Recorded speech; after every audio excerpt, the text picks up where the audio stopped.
Hello everyone. We are in the last week for some of morning practices of Sefira. And indeed, two of our listeners asked me, how come there's music at the beginning of these recordings? After all, it's Sefira, you're not allowed to listen to music. So I thought it would be a very good chance to actually convey what exactly and precisely is the prohibition of music during Sefira.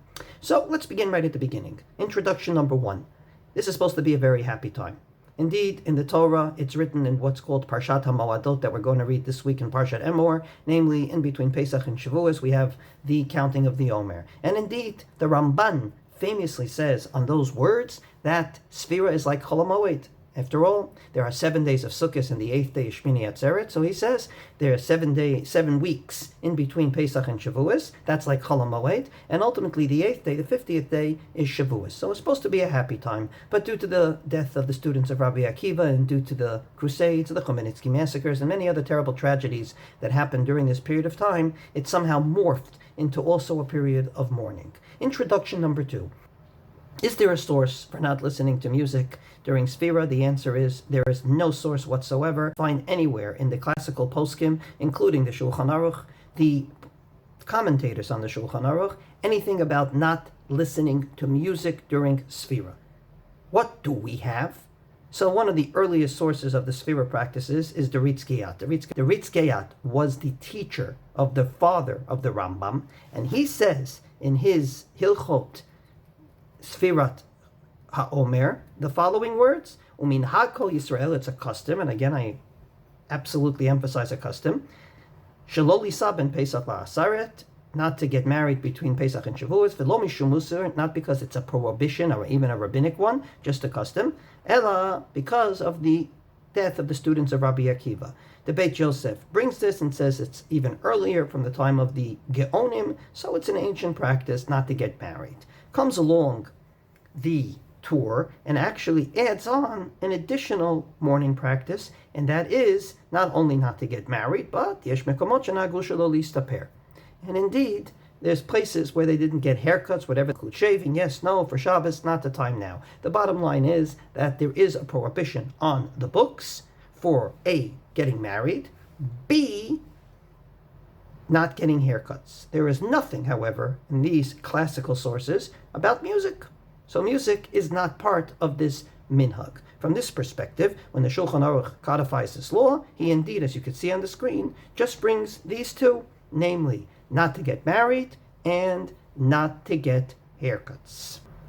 The question is, does that just give examples and we can add on all the rest of the morning practices? Or no, only these two things and nothing more. Namely, just not getting married and just not getting haircuts, or no, it's a morning time, and therefore those are those examples, but there's many more that we can add on. Rav Ovadia Yosef feels these are just the morning practices written and nothing more. He makes a distinction between the 3 weeks, 9 days, and of course this period of time. And he says the 9 days, especially for a Sephardi where 9 days things actually start, are actual time of mourning. And therefore he says that they're a time of actual bad time for the Jewish people. Not so Yemei HaSefira. In other words, Yemei HaSefira, in his words, mitzad atzmam einam nichshavim liyemei poranut chas v'shalom.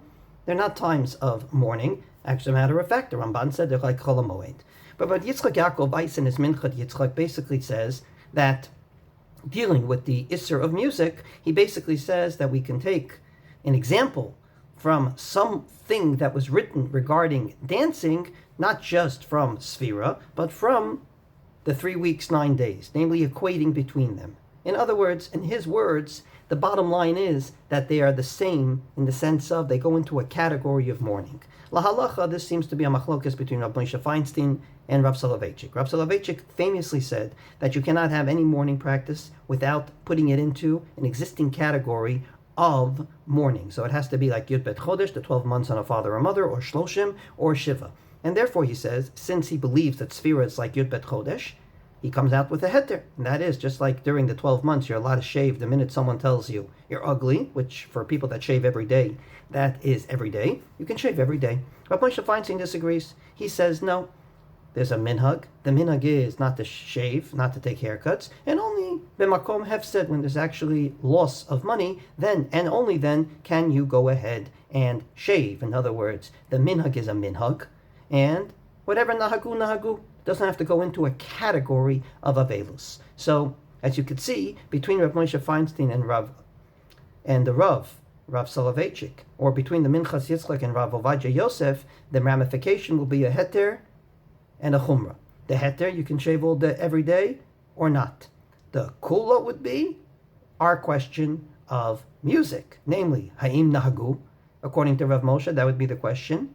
But according to Rav Soloveitchik, the question would be, is there a prohibition upon someone in Yud Bet Chodesh to listen to music? More about that tomorrow.